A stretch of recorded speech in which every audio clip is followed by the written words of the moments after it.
जैसा कि पिछले स्पॉयलरों में उल्लेख किया गया था, लो फेंग की साधना की यात्रा आधिकारिक ब्रह्मांड में आखिरकार समाप्त हो गई है और सु एक्सिन ने सफलतापूर्वक वर्चुअल ब्रह्मांड कंपनी के प्रलय अंतरिक्ष डोमेन का सदस्य बनकर एक नया मुकाम हासिल किया है। यह उल्लेखनीय है कि हालांकि दोनों वर्चुअल ब्रह्मांड कंपनी के मुख्य सदस्य हैं, लो फेंग जहां आधिकारिक अंतरिक्ष डोमेन में रहते हैं, वहीं सु एक्सिन प्रलय अंतरिक्ष डोमेन में रहते हैं, जो कई तारे डोमेन द्वारा अलग किए गए हैं, संभवतः 10 से भी अधिक। इसलिए वास्तविक जीवन में उनके मिलने की संभावना बेहद कम है। इसलिए सु एक्सिन ने प्रलय अंतरिक्ष डोमेन में स्थानांतरण पर विचार नहीं किया है, खासकर क्योंकि वह एक व्यवसाय सदस्य हैं जिन्हें साधना की आवश्यकता नहीं है।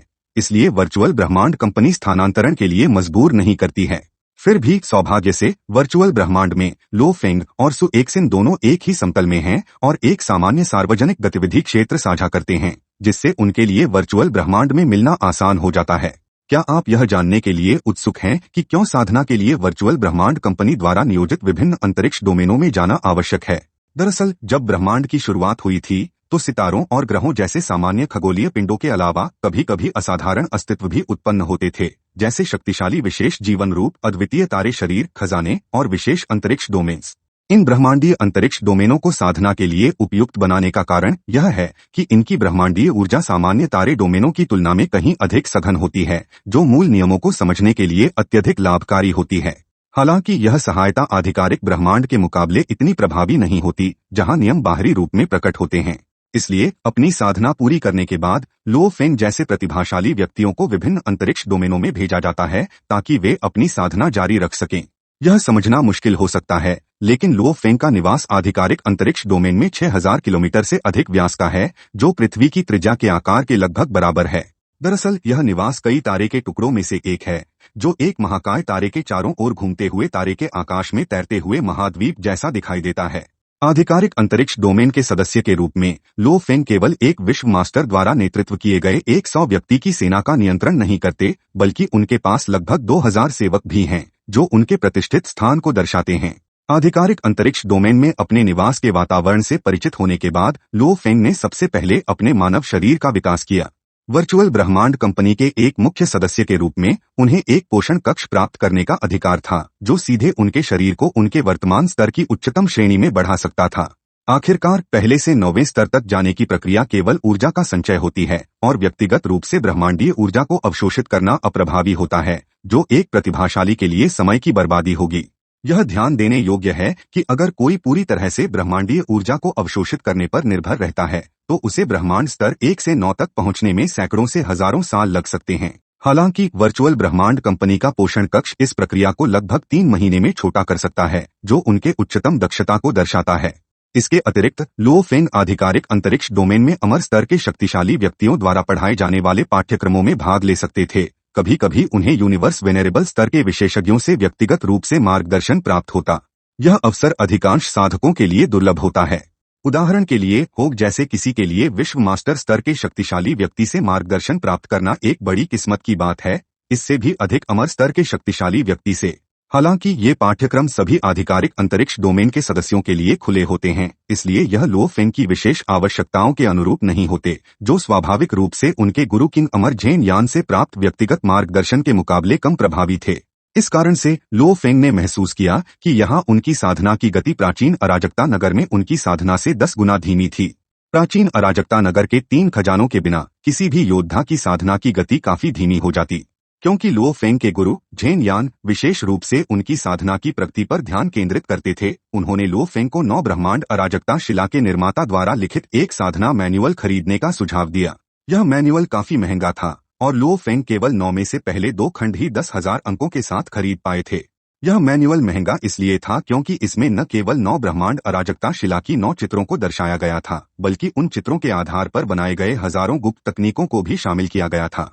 जबकि इन गुप्त तकनीकों को समझना सीधे अराजकता शिला को समझने जितना प्रभावी नहीं होता, यह योद्धाओं को यह समझने में मदद करता है कि कैसे नियमों के आधार पर गुप्त तकनीकों को बनाया जाए और उन्हें कैसे लागू किया जाए।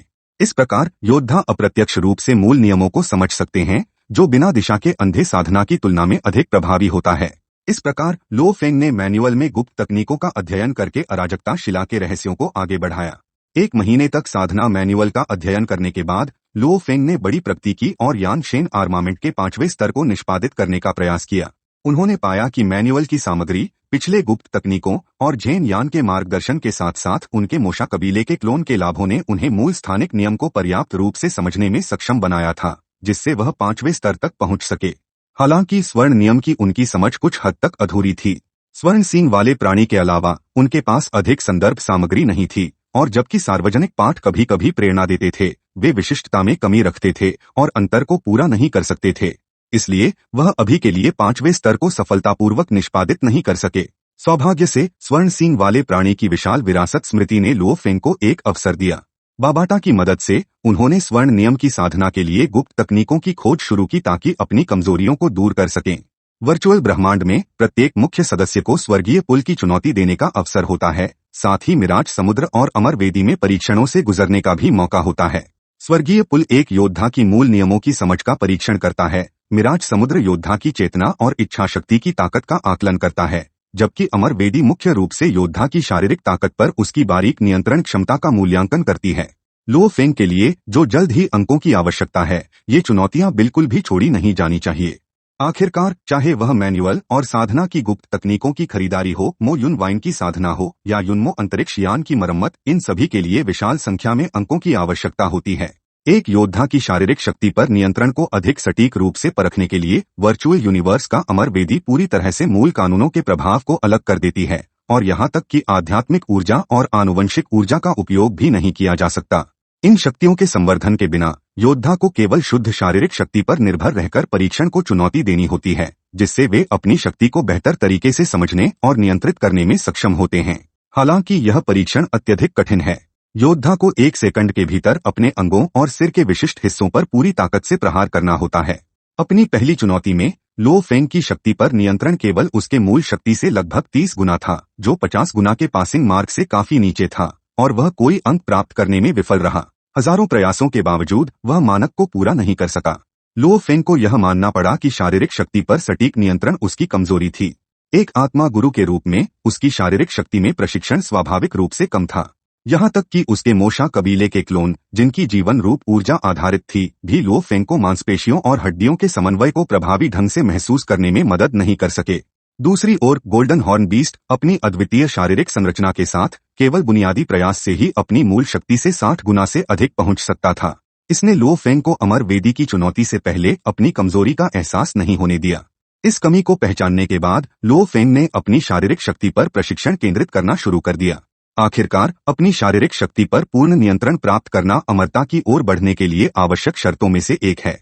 इसलिए उसने गोल्डन हॉर्न बीस्ट के लिए ऐसे प्रशिक्षण गुप्त तकनीकें चुनी जो स्वर्ण के मूल कानून और शारीरिक शक्ति के प्रयोग पर केंद्रित थीं। अमर वेदी की चुनौती में विफल होने के बाद लो फेंग ने अपना ध्यान मिराज सागर पर केंद्रित किया। पृथ्वी के अद्वितीय वातावरण के कारण लो फेंग की इच्छा शक्ति अन्य योद्धाओं की तुलना में कहीं अधिक थी, यहाँ तक कि कई डोमेन मास्टर्स और वर्ल्ड मास्टर्स से भी अधिक। इसने उसे मिराज सागर की अपनी पहली चुनौती में पहले 8 चरणों को आसानी से पार करने में सक्षम बनाया। हालांकि 9वां चरण एक महत्वपूर्ण चुनौती था, लेकिन उसने अपनी शक्तिशाली इच्छाशक्ति और मानसिक मजबूती पर भरोसा करके अंततः सफलता प्राप्त की। इस उपलब्धि ने न केवल अधिकांश प्रमुख वर्ल्ड मास्टर्स की सीमाओं को पार किया, बल्कि लो फेंग को अपने साथियों में अलग भी किया। इसके विपरीत बोलान केवल 6ठे चरण तक ही पहुंच सका, जबकि रोंग जुन 5वें चरण पर रुक गया। इसने लो फेंग की क्षमता को स्पष्ट रूप से दिखाया। आखिरकार जितनी मजबूत इच्छा शक्ति और चेतना होगी, उतनी ही अधिक संभावना होगी कि वह एक प्रमुख शक्तिशाली व्यक्ति बने। अब तक दोनों ही स्वर्गीय पुल और मिराज सागर की चुनौतियां लो फेंग की सीमाओं तक पहुंच चुकी थीं। अब उसके पास अंक प्राप्त करने का एकमात्र स्रोत केवल खेती के कार्य थे। ये कार्य विभिन्न प्रकार के खतरों में बंटे होते थे। कुछ अपेक्षाकृत सुरक्षित होते थे और जीवन के लिए खतरे का कारण नहीं होते थे, जबकि अन्य में मृत्यु दर 90% तक हो सकती थी। यही कारण है कि अनगिनत प्रतिभाशाली युद्धों के बाद भी कोर सदस्य की संख्या अभी भी कम है। हालांकि यह निश्चित है कि जो लोग इन खतरनाक कार्यों को पूरा करते हैं, वे शीर्षस्तरीय शक्तिशाली व्यक्ति होते हैं। अन्य प्रतिभाओं के विपरीत लो फेंग की घातक कमजोरी जीवन कोर नहीं है, बल्कि उसका शरीर है, क्योंकि उसके पास क्लोन है। इसलिए उसने पहले के कठिन स्तरीय कार्यों का चुनाव नहीं किया, जिनकी मृत्यु दर केवल 20% थी, जैसा कि रोंग जुन और अन्य ने अपनी पहली खेती के मिशन में किया था। इसके बजाय उसने सीधे एक खतरनाक स्तरीय कार्य को चुनौती दी, जिसकी मृत्यु दर 50% तक थी। वास्तव में जिन प्रतिभाओं ने पहली बार खतरनाक स्तरीय कार्यों को चुना, उनकी मृत्यु दर 70% से अधिक होती है। लो फेंग ने ऐसे कार्यों को प्राथमिकता दी जो प्रारंभिक डोमेन में स्थित थे, ताकि ब्रह्मांड के माध्यम से यात्रा करने के महीनों को बचाया जा सके। अंततः उसने रक्त नदी महाद्वीप पर अपनी नजरें केंद्रित की, एक कार्यस्थल जो न केवल प्रारंभिक डोमेन में स्थित था बल्कि समृद्ध अंक पुरस्कार भी प्रदान करता था। तैयारी के लिए लो फेंग ने रक्त नदी महाद्वीप के पर्यावरण के लिए उपयुक्त एक सूट कस्टमाइज किया और स्थानीय भाषा सीखी। ये तैयारियां स्वालो स्टार रक्त नदी महाद्वीप आर्क की शुरुआत का संकेत देती हैं, जो 7 दिसंबर को आधिकारिक रूप से लॉन्च होने वाली है। यह सच में एक रोमांचक अध्याय है। पहले मुझे लगता था कि स्वालो स्टार का एनिमेशन और फिल्म संस्करण एक साथ प्रसारित होंगे बिना किसी देरी के, क्योंकि रक्त नदी महाद्वीप और डेमन साउंड माउंटेन के खेती खंडों में कोई टकराव नहीं है। हालांकि मैंने हाल ही में देखा कि एनिमेशन के नोट्स में डेमन माउंटेन संकट से आउटसोर्स कियानवू में बदलाव हुआ है। क्या इसका मतलब यह है कि डेमन साउंड माउंटेन से संबंधित कहानी को फिल्म संस्करण में प्रस्तुत किया जाएगा, या इस कहानी के हिस्से को काट दिया गया है?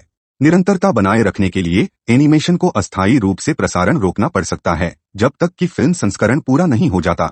जहां तक यह सवाल है कि क्या हम लो फेंग को डेमन साउंड माउंटेन पर संकट का सामना करते हुए देखेंगे और वह इसका सामना कैसे करेंगे, यह इस पर निर्भर करता है कि उत्पादन टीम ने इस हिस्से को कहानी में बनाए रखा है या नहीं। अगर यह हिस्सा काट दिया गया है तो क्या आप चाहते हैं कि मैं इसे आगे समझाऊं? कृपया अपनी राय टिप्पणियों में छोड़ें। यहाँ तक कि इस वीडियो के लिए बस इतना ही। इस वीडियो को देखने के लिए धन्यवाद। आपको एक अद्भुत दिन की शुभकामनाएं।